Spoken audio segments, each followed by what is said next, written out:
A video about shaving legs. Great, coach. It's going to make me more aero, isn't it? Well, you might be surprised by my links to shaving your legs or not shaving your legs. It's a thing that's happened in your cycling life, whether it be short or long. But I want to make a connection with what I term the ability versus aspiration loop. Yeah, sounds intelligent. All from a razor. Yeah.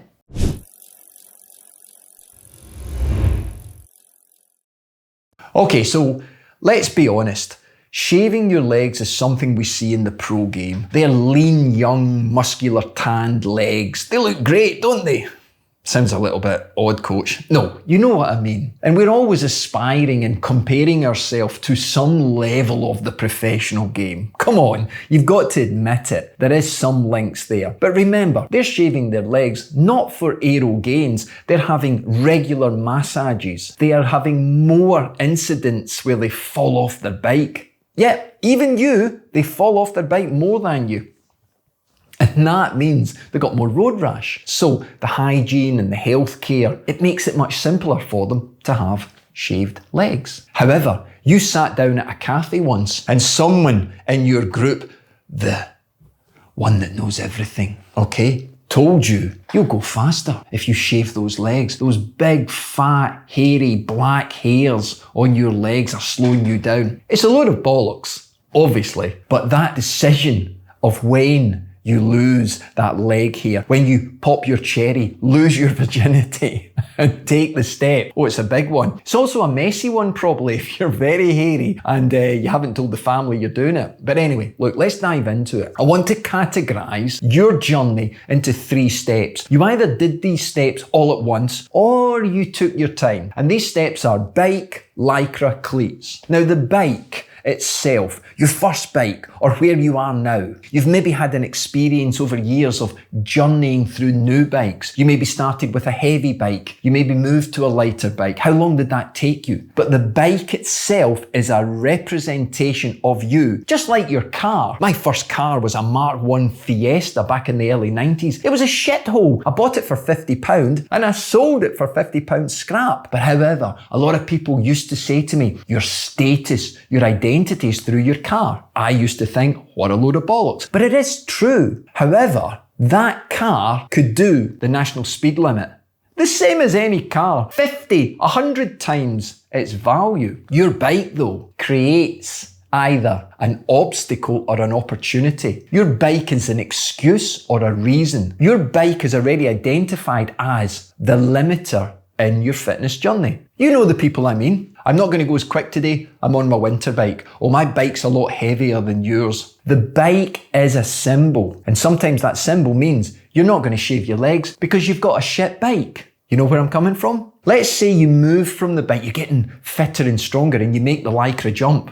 You start to wear lycra. Now let's be honest guys, none of us look good in lycra. Oh, it's okay for you coach, you're slimmer than me, I've got a belly bigger than Kim Kardashian's ass. Well, no, come on. It's lycra, okay? The only people that were getting more abuse than me in lycra in the 1980s were gingers, okay? Now they've been accepted, but lycra still hasn't really kind of caught on. Yeah, it's got fantastic colours, but you wear it. Why? Because the same guy that told you to shave your legs told you you'll be more aero, you'll go faster. Faster, it's like a drug. We want it, we want to go quicker. You got it? But maybe you haven't quite made the full jump to lycra. Maybe you wear the lycra shorts, but you wear a hoodie on top. You're kind of a position whereby the lycra then holds you back. I'm not shaving my legs. I'm not really in lycra. I'm not a real cyclist. Really?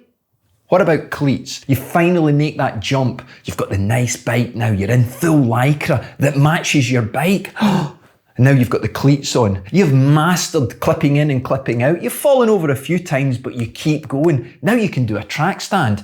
Now it's time to get the razor and shave those legs. You, my friend, are a cyclist, but you don't do it. Why don't you do it? I'm a man. I'm not going to shave my legs. Why would I need to? It's embarrassing. How am I going to let my family see me? I've got 2 teenage kids. They're going to laugh at me. My point is, let's strip it all back. It's all about identification of who we are and our aspiration levels. My ability versus aspiration loop starts with how you place yourself. Let's think about that for a second. Where is your fitness in comparison to the friends you ride with, or the group, or the people you follow on Strava? You've already identified yourself more than likely at a lower end. Yeah? You give yourself that excuse because fear of failure, fear of what others will think of you. That's life summed up. So it doesn't matter if you're cycling or you are in your world of work, whether you're in your social setting, you've set a limit. And that limit is normally governed by our level of fear, our fear of failure. There are very few people who can openly say they need to achieve, and they will constantly put themselves in scenarios where they fail. That's where I want you to go, but it's very difficult to get there very quickly. Do you understand?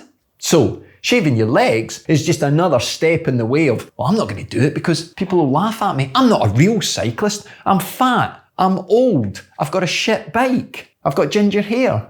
No, you can't say that now, coach. Okay, apologies. But you know what I mean. It's that whole level of where do I exist in the continuum of life, in the continuum of the group that I exist in. And it takes away your aspiration. Maybe you've been doing it all your life. Maybe you've been pitching yourself at the low end compared to others. So, from a simple action of joining the shaven leg group of cyclists that don't look good in Lycra, that might have wonderful bikes, but they're still not that quick, it doesn't fucking matter. It's all about where you place yourself. And by moving yourself higher up the ability scale in what you think you can do compared to what you really can do is really important. So I would have everybody do something that takes them outside their comfort zone. Because at the end of the day, it doesn't fucking matter what anyone thinks of you. It's all about what you do. And whether you train for 2 hours a week or 22 hours a week, it doesn't really matter either, because this is your journey. So stop using the things that you can't do as an excuse preventing you to really dial into the things that you could do. Okay?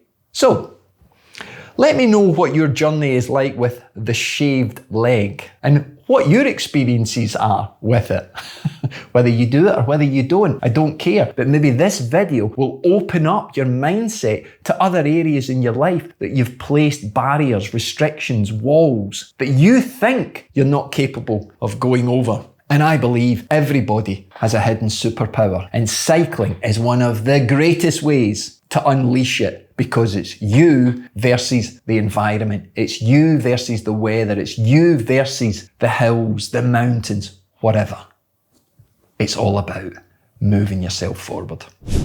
Hey, there's more of this nonsense if you join me every Monday, live 7 o'clock. Whether we are in BST or GMT time, people always ask me, I don't know, whatever time you watch this video at, but you might be the star of the next show because I'm answering questions live on air, everything to do with cycling, fitness, shaving your legs, and lots of other topics as well. And hey, if you've got a question you want to ask me about your training, your fitness, or your bike fitting, drop me an email. I do read them all. Can't promise I'll answer every one, but if there's something in it that takes my fancy, I'll get back to you. Hey folks, you take care, keep smiling, keep spinning, keep shaving or not shaving, but don't let it limit your ability.